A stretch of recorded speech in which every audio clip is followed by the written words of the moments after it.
Good evening, everyone. Thanks so much for joining us tonight, and welcome to the APM webinar, which we're running titled Transitioning to International Projects, What to Expect. Tonight's webinar is aimed at early career professionals, but is equally relevant to all project professionals who would like to work outside of the UK or are already doing so. Please be aware that the webinar is recorded and you are in listen-only mode. The session should last around approximately 60 minutes in total, with around 30 minutes presentation from our speakers, and we'll then be concluding it with a question and answer session. If you have any questions during the session, please submit these via the question panel, which should be on the right of your screen. I'll collect that up once we're done and address them to the speakers after their session. Just to let you know that after tonight's webinar, the recording will be uploaded onto our APM YouTube account, as well as the slides, which will be published on our APM slideshow account. Please allow 5 days for us to get these edited and do any final work that needs to be done before they're uploaded, and you'll be able to access them. The session does count towards your CPD. So let me give you a bit of background on what we'll be covering tonight. We're joined by Conor Donnellan, who's a Senior Project Manager at LHCB, and Sheilina Somani from Positively Project Management.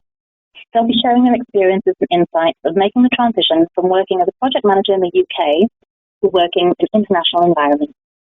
As I mentioned previously, we'll be taking questions after both speakers have presented, so please do pop those into the question box and I'll pick them up and we can address them with the speaker. But without further ado, it gives me great pleasure to hand you over to Conor Donnellan to take us through his presentation. Hi everyone, my name is Conor and I'm moved from the UK to Germany a year ago, from January 2022. I am, as Natalie introduced me, a senior project manager and consultant, and I'm a full member of the APM. I've been a full member since 2021, and I've been volunteering for the APM since 2018, doing various different things. So my experience across working as a project manager in the UK, I've worked on digital transformation projects, business transformation, energy infrastructure, energy retail, and business operations. And since moving to Germany, I've worked in the renewable energy sector, and also right now I'm working in the automotive sector. So I have also qualified in the APM's project management qualification a couple of years ago, and I'm also qualified as a Prince 2 Agile practitioner. So some of the main challenges I found from working on projects in Germany compared to the UK. So one of the biggest things for me, because Germany wasn't in my plan to move to until I actually did, was learning the language from the start. So I didn't learn German at school, so I've had to start right from the beginning. So some of the terminology that is used is sometimes difficult to understand at first. So I've had to do a lot of work around that. The other area is culture as well. So there's different ways of working in teams, and the communication and methods of management. I'll give some specific examples later on in my presentation. But culture is as you would imagine, working in a different country, everybody will have their own type of culture. So learning the culture and working in that culture is definitely been a challenge at the beginning, but it's starting to get a lot easier now. And obviously, a bigger country, Germany is a lot bigger than the UK. So I work from home a lot because I work across many different parts of Germany. But if I do want to travel, on average, my train journey is usually about 3 hours. So there's quite a lot sometimes. So unless you're in a main city, it can sometimes be a bit difficult to get around. But on the flip side, there's always opportunities. So in a lot of the challenges that I found, I've also found opportunities. So with the language barriers, it's actually helped me working in teams to actually practice my German and learning the different terminologies that's used. and learning about and working in a new culture. That's always really interesting, and also the different ways of working and meeting different people as well. So expanding my professional network of project professionals outside of the UK, which will entail future opportunities as well. So I think one of the biggest opportunities that I found and has helped me to develop as a project manager, especially since moving to Germany, is as I've had to learn the new culture, it's giving me a new perspective, and that new perspective has helped me actually in the project environment as well when it comes to stakeholder management. So it's very interesting. So yeah, it's definitely worth looking at the flip side of challenges that you'd face. So going forward, to continue to my learning, it will be continuing the sort of German language and building on that. And I'm really interested to find other sectors. So obviously there's I work in automotive now. There's a big automotive sector in Germany, obviously, but there's also other sort of big manufacturing sectors as well that would be interesting to sort of work on. And continuing to build my project professional network, and also probably later on, because I quite like it now, is actually finding other projects in other countries as well to work on, again to expand my learning of working in different cultures. So just to give some specifics around what it was like working in projects in the UK versus projects in Germany. You'll see there the question: is there really a big difference between working in projects in the UK and projects in Germany? The answer is no, but there are some specific differences that I have seen in terms of things like culture. So in the UK, we're very process driven. We're achieving goals within time and budget. In Germany, I found it's all about sort of long-term partnerships, working collaboratively, and being working relationship-driven processes. The communication's slightly different as well. So in the UK, we're more reserved and indirect, but in Germany, they're more direct and upfront. So when updating stakeholders or speaking to different project teams in Germany, I found it's better to be direct and upfront, which is something I've definitely had to learn. Risk management, there's slight differences. So in the UK, we're sort of less risk adverse. We tend to take a few more risks, but we handle our risks similarly in both countries. But Germany's more risk adverse. So before we go head on to do something, there's a lot more that we need to work out before we do it. Contracts, it's different as well. So a lot of the contracts in Germany are very detailed and specific. So there is little room for change, especially in agile projects. Sometimes that can be a little bit of a challenge. And the legal frameworks, there's just some differences around there. But really, if you have the opportunity, do it, because it's really interesting. Like I said, it gives you a new perspective, which does help you as a project manager to actually think about perspectives differently as well in the project environment. And and if you are already doing it, then amazing, and keep going. But yeah, thank you very much for listening to myself, and I can now pass over to Sheilina. Thanks, Conor. I'm just going to put my slides up now. As you'd expect, and as people will know from listening in, we've got an awful lot of similarity in terms of what we're actually doing and how we've gone across to do things. So just to introduce myself, my name's Sheilina Somani.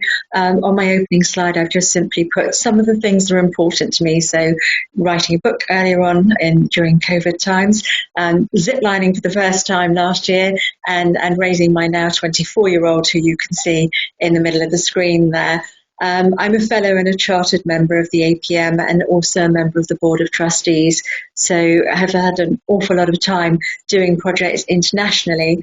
And the contrast between Conor and I working together is very much that I've been doing global projects in multiple countries. I stopped counting at 740 cities. So my intention this evening is just to give you a couple of stories of experiences and give you some tips and tricks that I hope will make you enjoy traveling as much as I do. You'll see at the notice at the bottom of this particular slide about being a global nomad, and I'll come back to that at the end of this, just to explain why I use that terminology. In terms of taking you through that, in terms of where I'm based now, I'm based in London in the UK as opposed to London, Ontario. Typically, I work across multiple time zones, so the most recent program that I was involved with was also automotive, and we were working across 13 hours of time zones and, of course, virtual working, not least of which it was cost effective when we were in COVID times, but also it has been more respectful of people's insecurities and mental health and so on as we've emerged from COVID and continued to work collaboratively internationally. And one of the biggest challenges, and we see it even on doing webinars like this, is representing time zones and being respectful of those.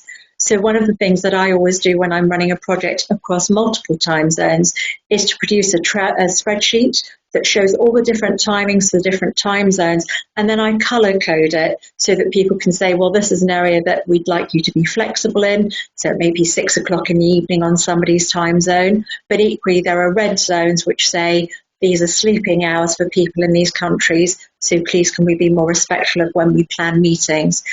Particularly important in one of my most recent programs where we were dealing with the west coast of the US and our development team was in India, and then we also had a European base between the Netherlands and the UK. So being aware and cognizant of time zones and of course clocks changing and things like that is as important as being effective in your communication when working virtually. So taking you on to Paris, which is another favourite city of mine, and I've literally just picked out a few for the purpose of this conversation. And one of the things Conor referred to as well, language is very variable across each country. So the Parisians speak differently to those in Nice or in Normandy and so on. So whilst, as with English and many other languages, the language may be labelled as one, but actually there are so many nuances. So one of the things with working internationally is not to presume that if you've learnt the language through one of the many available apps and so on, that you will have the correct language for the location you're in. So every city has a different approach. Even with greetings, you learn about in the Netherlands, it's 3 kisses. In Paris, it's 2, and some people will say 3 there. In other places, they'll hug. And in some places, they'll just look at you in different ways. So one of the things that's important about working internationally is making sure that you understand the different formalities in greetings and the expectations they may have around punctuality, around dress codes, and of course the language we use.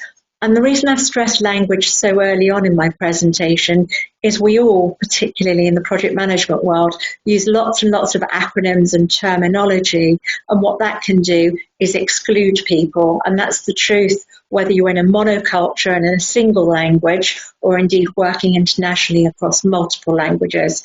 So one of the things that we often do is we set up a lexicon where we have the standard terminology in whatever the host country is, and then the variations of how it's used in different countries, so that people get to learn and allow individuals to cross-pollinate their understanding of language to inform others, but also to create more of a sense of team.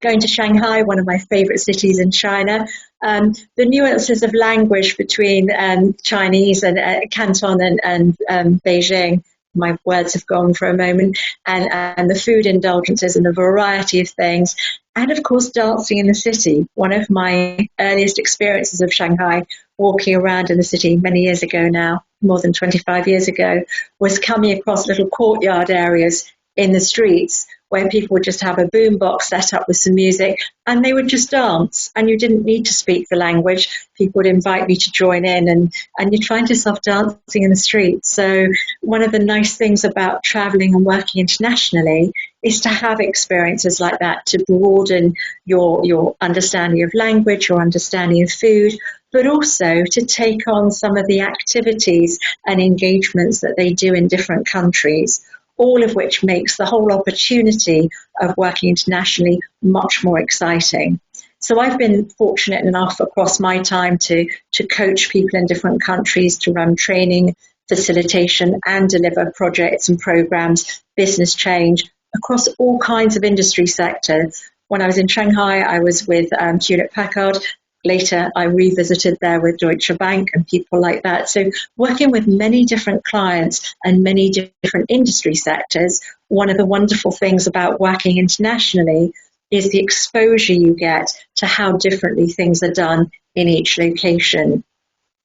Working in Istanbul, one of the nice things, or one of the many nice things about Istanbul, is what is a clash or an intermeshing of cultures, where one half of Istanbul is in Asia and the other half is European, and how those different cultures and different flavours intermingle. So if you're fortunate enough to be working across the Bosphorus and travelling regularly between the different banks of Istanbul, then you learn that actually what is seen to be, let's say, the public or tourist culture is quite different when you get there.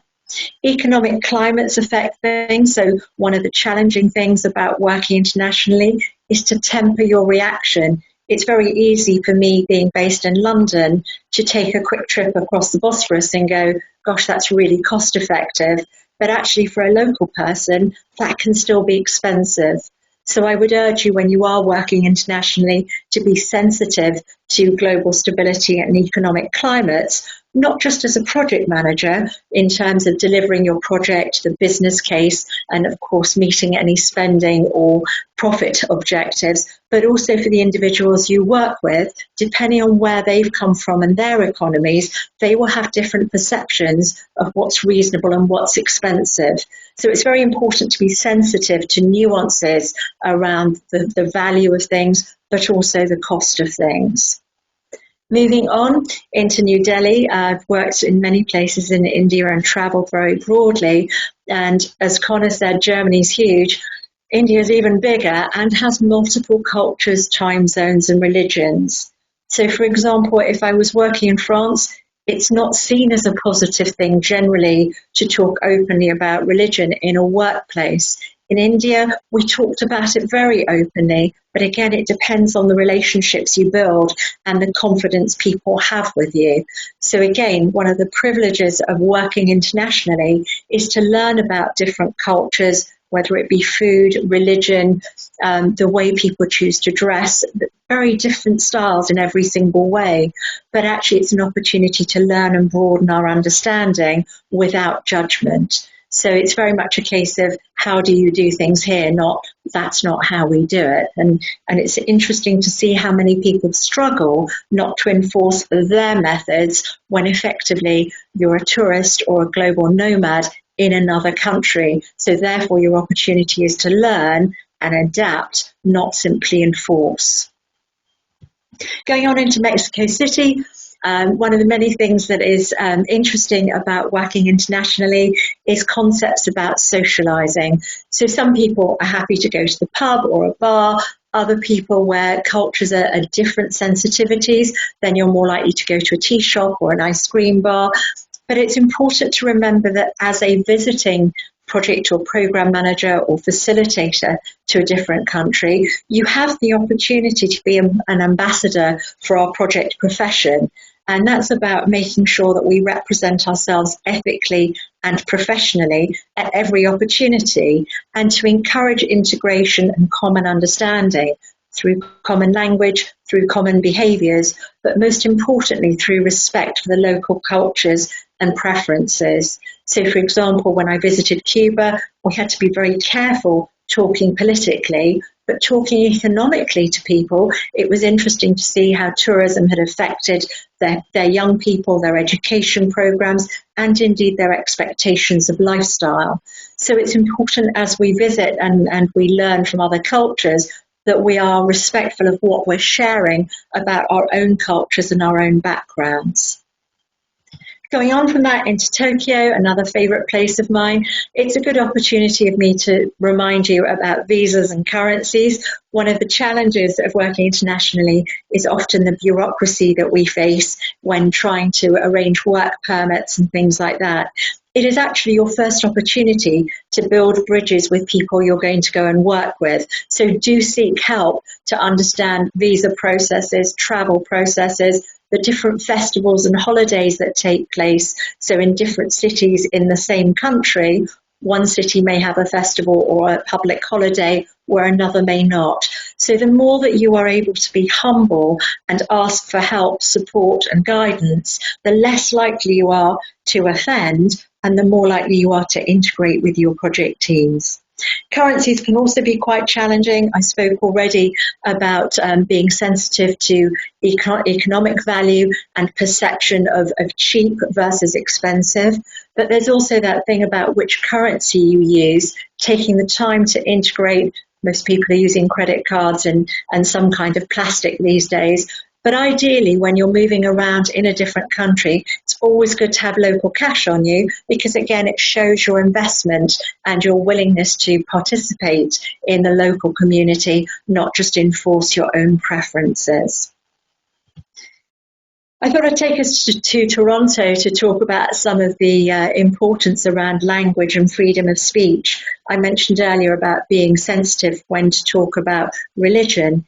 Equally, there's a lot about inclusion, diversity, rights for LGBTQ communities.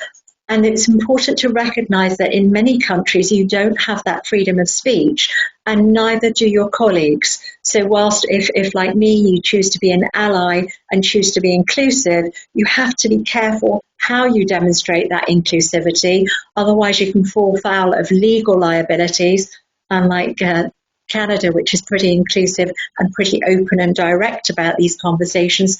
Other countries are not.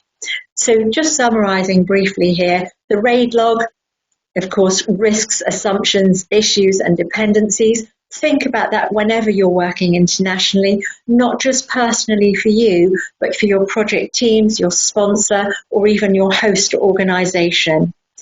Time management and respect for different people's customs. For example, in Spain, we would quite often take a long lunch, but we would expect to work till 7 or 8 in the evening and then carry on working over dinner. So managing your own personal time and having some quiet time for yourself is also really important. So in working internationally, you bring your whole self to the group, but you've got to do it with sensitivity and awareness for the dynamics of the different people that you'll engage with, and always be cognizant and aware of the legal regulations, and you saw also on Conor's slides about both legal and contractual ramifications.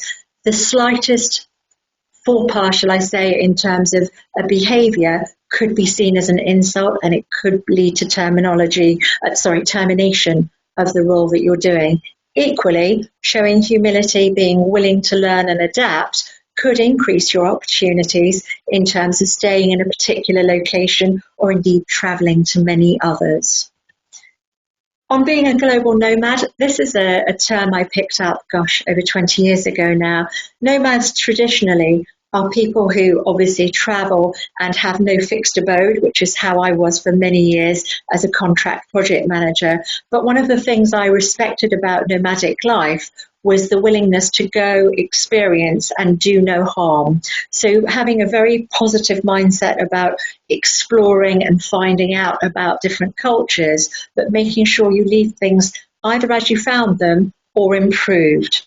So just picking up on these other bullets, being courteous and curious is fine. Please show me how you do that. I'd welcome learning how to do that. I'd like to do that your way, rather than enforcing, is a good way of encouraging that inclusivity and teamwork. I've talked about learning. I would also say, as Conor said on his last slide, do go for it. Enjoy sharing all the experiences and opportunities. Be prepared to learn a language. The only place that I was really hesitant about learning was in China because of language nuance and just want to be really careful about not mispronouncing. So I speak very little Chinese, but other countries such as Mexico and so on, I've learned the language, or working in Brazil, to make sure I could facilitate, even if I didn't comprehend every word. It was the sentiment of being willing to adapt. And fundamentally, the last point on there in terms of practicing grace and humility, it is really an opportunity to do things differently and with different people. So I'd welcome the opportunity to answer questions and so on. And my final quote on the bottom right-hand side of this slide, Gustave Flaubert says it very well. It makes you modest. You see what a tiny place you occupy in the world, and it's a real privilege to work internationally. So I hope you found the conversation useful, and Conor and I would be very happy to answer any questions for you.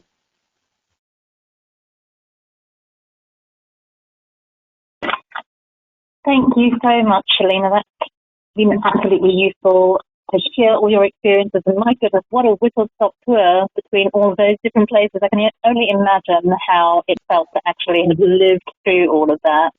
It's been so much fun. Over the years, it's changed so much as you go back to cities as well. So, I bet. And Conor, thank you for kicking us off and starting the whole session by sharing your experience. I imagine it was quite daunting to move to such a really different culture, because I expect the culture is, in terms of project management, quite different, as you pointed out.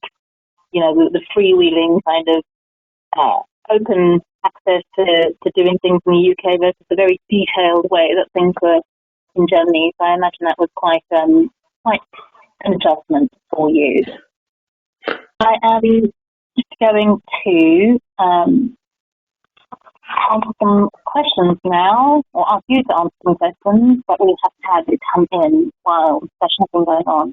And the first one we have is to ask, how did you overcome the language barriers? I guess that would be for both of you. I don't know if you want to go first, perhaps, Conor? Yeah, do Conor. Yeah, okay, thank you.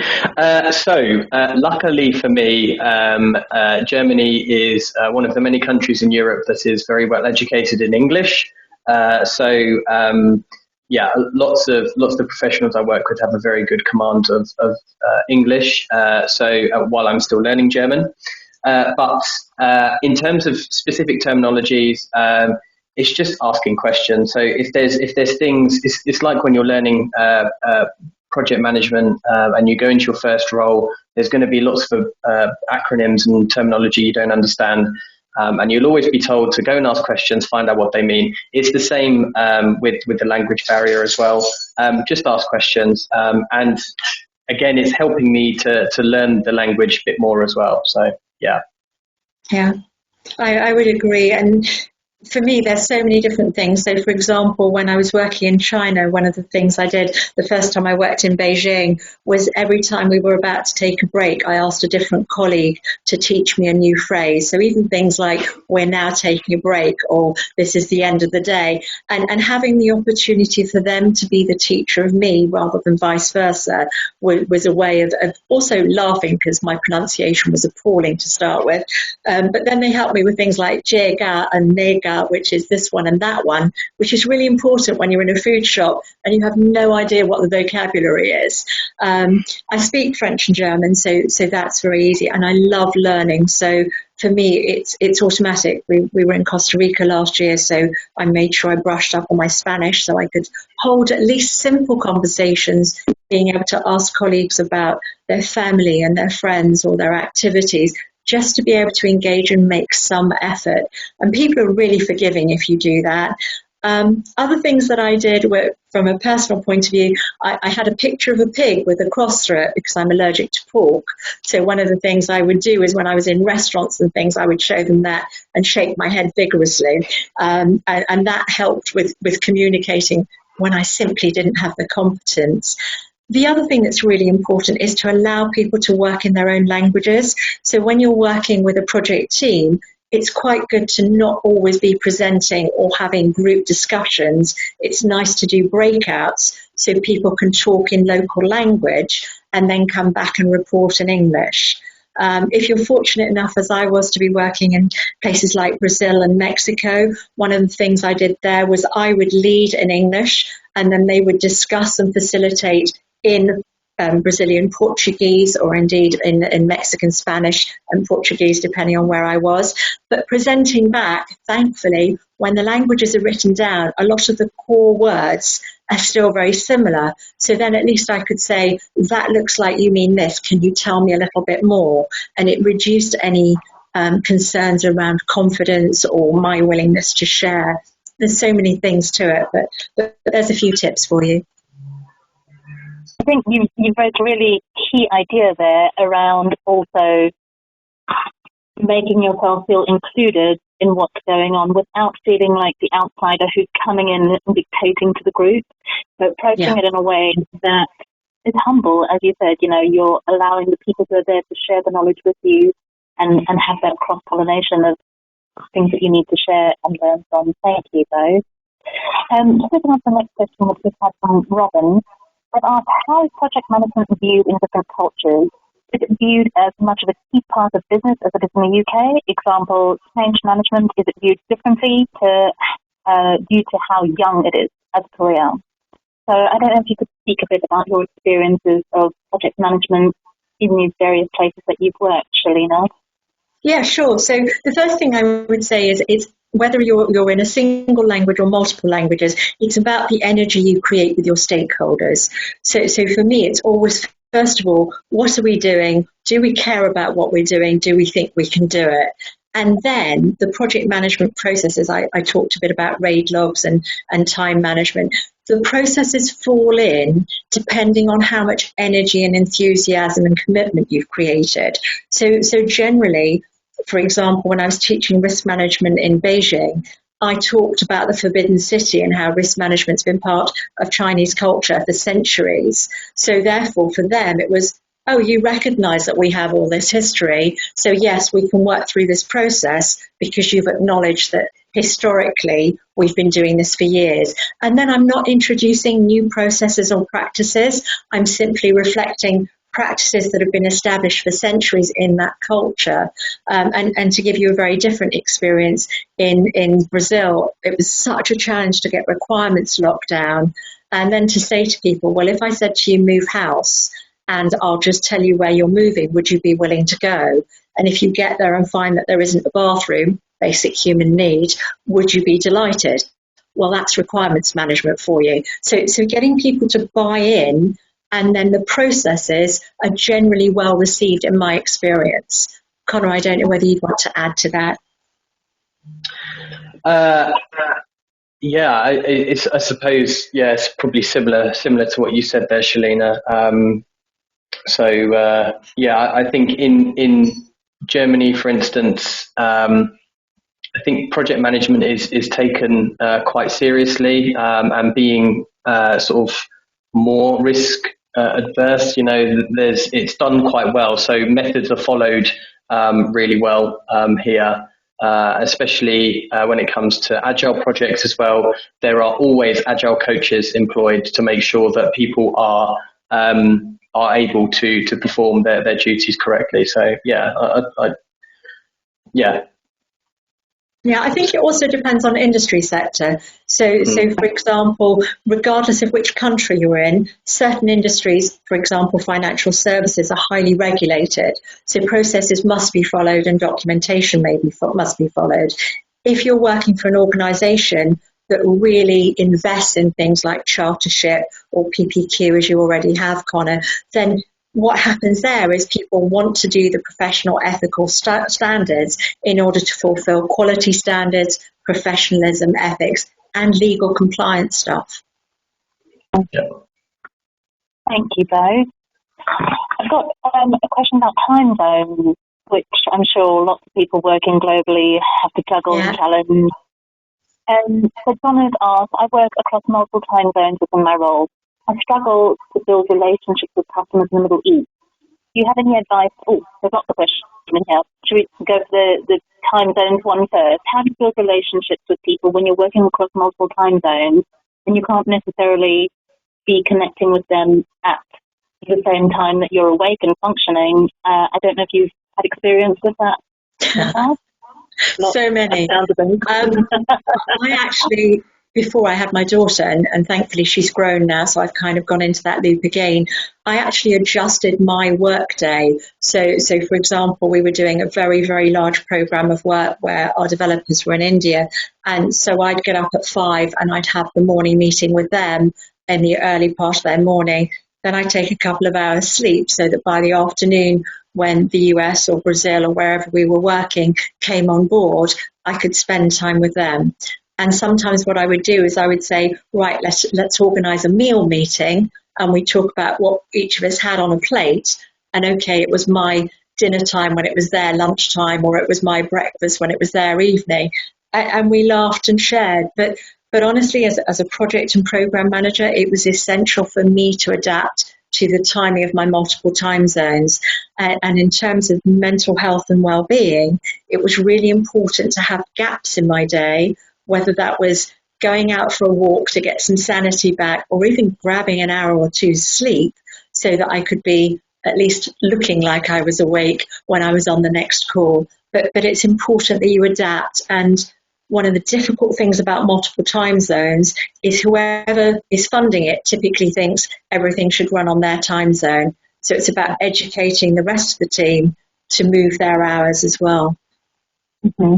And I suppose if you're working across many time zones within one project, it becomes increasingly difficult to be able to carve out that time for yourself, because you're wanting to engage with people across all of the various regions that you're working with. Yeah, and particularly when you're working, for example, if you're based in the UK and you're working with Australia and the States, it's all very well saying, I want this done in 24 hours. But they're already so far ahead, they're in their weekend by the time we're on Thursday saying we need this done by the end of Friday. So even that awareness, it can be quite challenging of setting deadlines or expectations of time has to be set in condition with time zones. Mm-hmm. I think that's a key point, setting expectations and making sure that people are aware. And Natalie, you mentioned about the Middle East. The other thing to bear in mind is in the Middle East, in their high season, you absolutely have to make sure that you work in the coolest part of their day, because in the middle part of the day, it's so hot, people don't, they take rest and so on. Or if it's Ramadan, you have to be aware of the different timings there, and people's performance suffers. So that goes back into that scheduling awareness as well. Yeah, I guess it must be quite challenging unless you're located in the city with them to understand those things, because you're not being exposed to it on a day-to-day basis. So it's about that cultural understanding of what's happening on a bigger picture scale. Moving on to the next question that we had, it was around advice for females working in the Middle East, actually. And I wondered if you have any tips, Sheilina, on previous experiences or how you can kind of tackle that. Yeah, so first of all, swallow your politics, because you're in a very challenging situation depending on which country you're in. I tend to be very outspoken and direct. I'm not very welcome in countries that are more expecting women to conform. So I encourage you not to conform, but be respectful. So, for example, I teach for a university that's based in the Middle East, and I always wrap my head. I make sure, today I wasn't sure where our callers would be from, so I made sure I had a high neck on and long sleeves to respect the culture. Even though I'm based in London, that doesn't mean I shouldn't show respect for other people on there. So if you're going to work in the Middle East as a female, first of all, be incredibly respectful. Be very careful about not meeting people's eyes, particularly other men, because sometimes that's inappropriate. Depends on which country you're in. And do wear the long skirts and the looser trousers and the longer sleeves. And if you don't want to do any of that, don't work in their region. Right. That's quite a challenging pill to swallow if you're somebody who is quite outspoken, I imagine. Yeah. But it's good practice for humility, for grace, and even for celebrating when you get home and going, and I'm back in a t-shirt and shorts, and look how privileged I am that I have all that flexibility. It does make you reset your own preferences and privileges.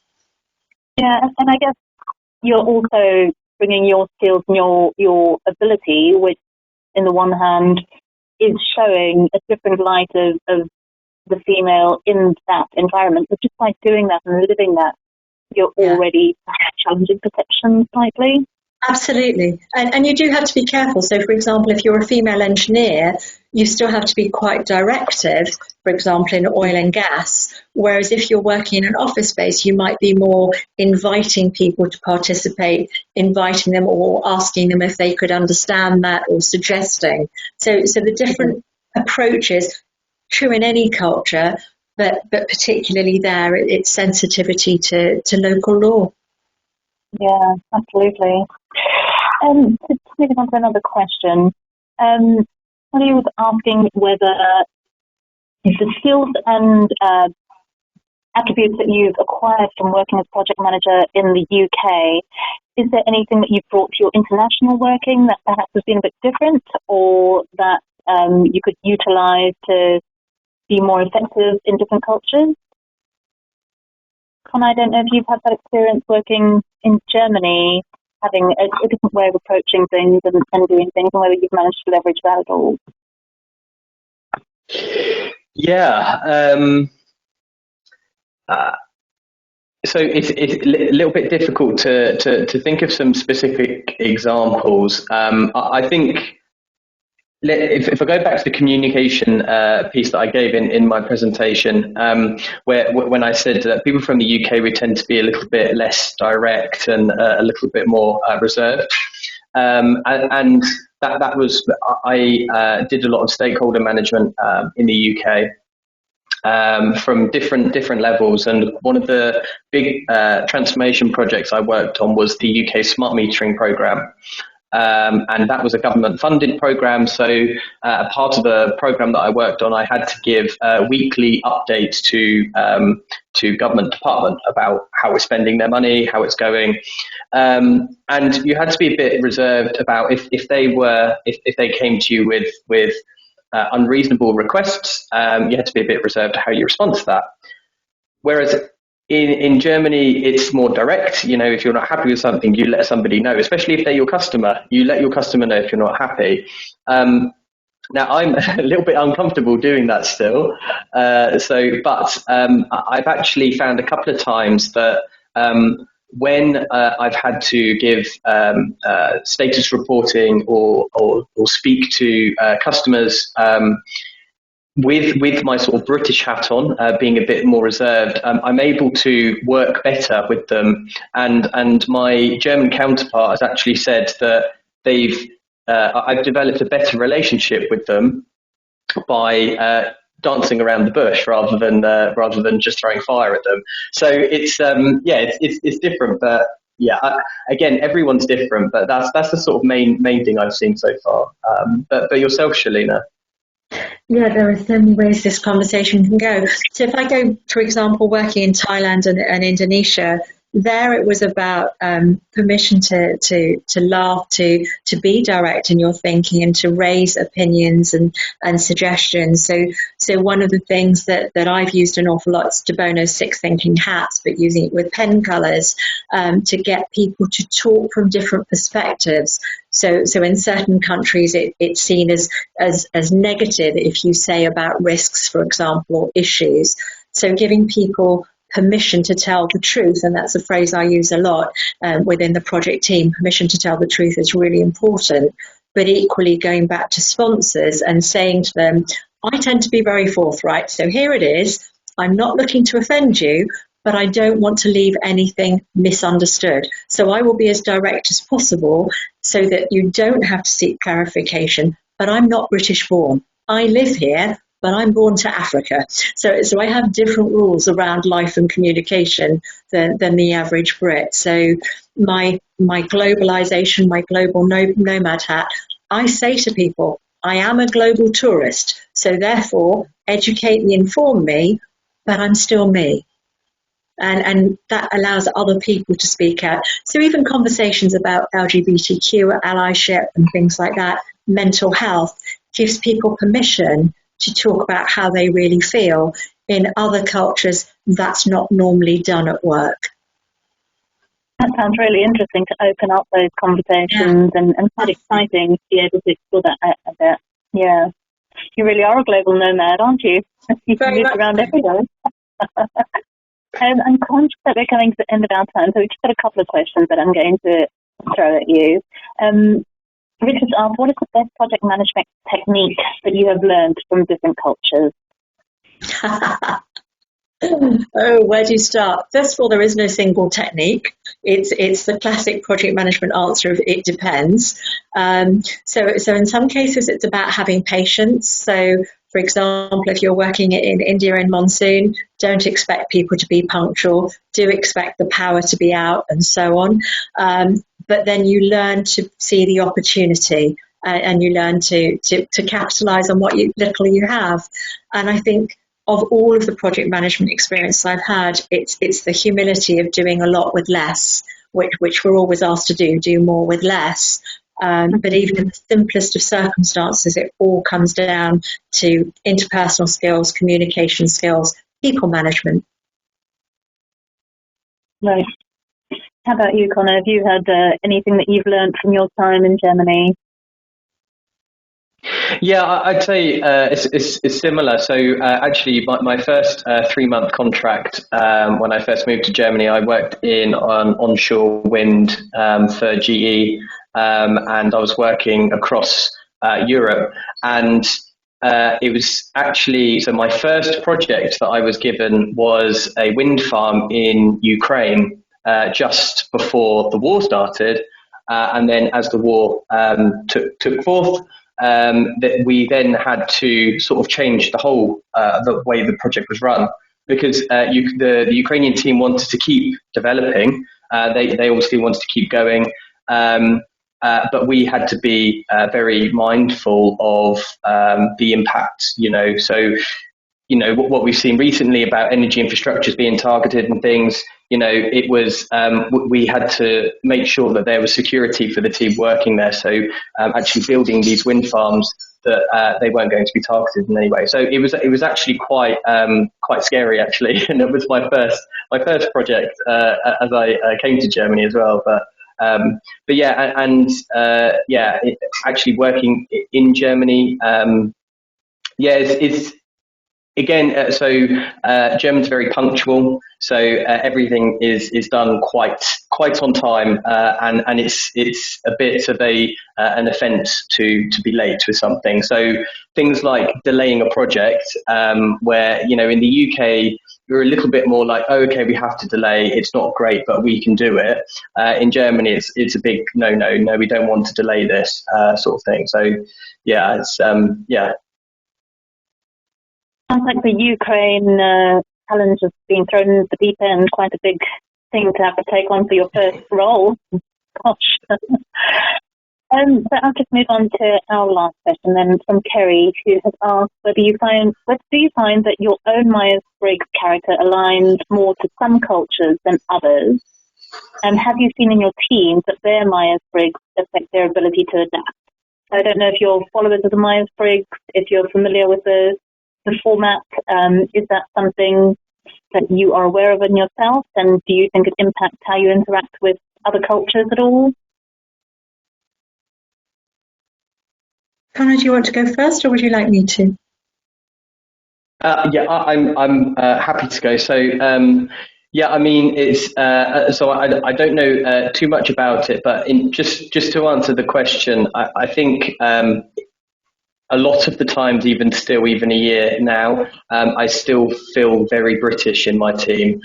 So there's a lot of things that I'm, as Sheilina was saying, I do adapt. I have adapted a lot to customs in the culture and things like language. But still, in some of my approaches, I still feel like I'm very British.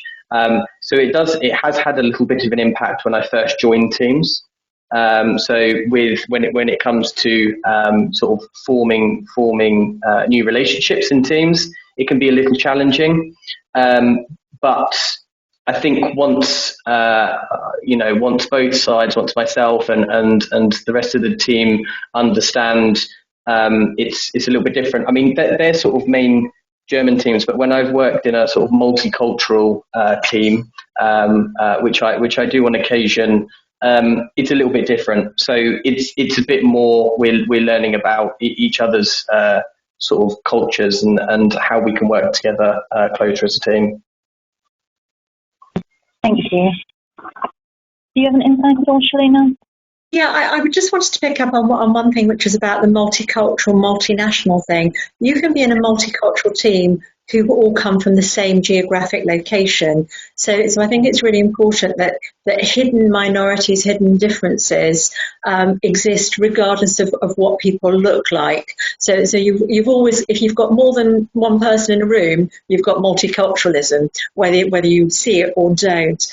With the Myers-Briggs, Natalie, I think it's interesting that you raised that. So many of those instruments and tools are biased towards people with English first language, that they're not necessarily representative of each person of different nationalities or different first language. So sometimes the nuance of comprehension means that you get a different reading. So I'm not a great fan of putting people into boxes.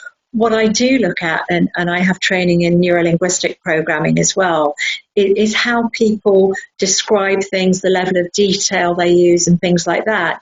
That gives me more of an indicator of how they work. So, you can see if somebody's desk is very meticulous, they're either incredibly meticulous or they do no work. You've got to find that bit out as you get to know them. So you take the outward display of behavior or attitude or approach, and then you have to get to know the person to see how that fits together.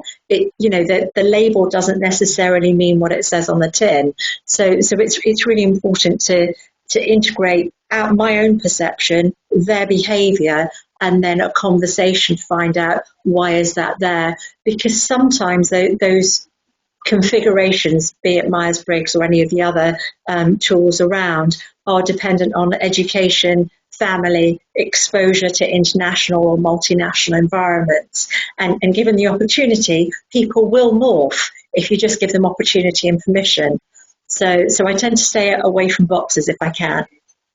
Yeah, I agree completely. It's kind of that growth mindset where people are completely capable of becoming what they want to become if you encourage them to be that. And I think sometimes we want to put things in binaries and we want to put people into, certain categories. But as you said, when you're in an environment, you might behave completely different to how you are at home or with somebody else. So sometimes it's about how you behave in that environment and responding to what that person is presenting to you at that time. I agree completely.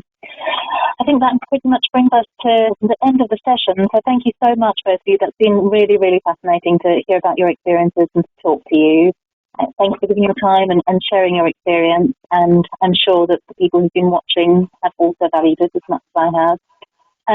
Just for anybody who has not seen the handouts, we've got a few handouts in the toolbar on the right-hand side of your screen. So if you use the little drop down there, you'll see those and put some information about membership and also our 50% off associate offer, which runs out at the end of March. So if you are interested in signing up for that, it's the code APM50, but there's more details in the handout to access that.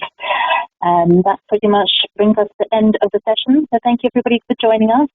Please take a few minutes to fill out the survey that you received with your invitation so that we can gather the feedback and just hear about what you enjoyed and what we could improve on next time. Always good to have those improvements in our learning. So thank you everyone for joining us. Have a good evening and hope to see you at the next session.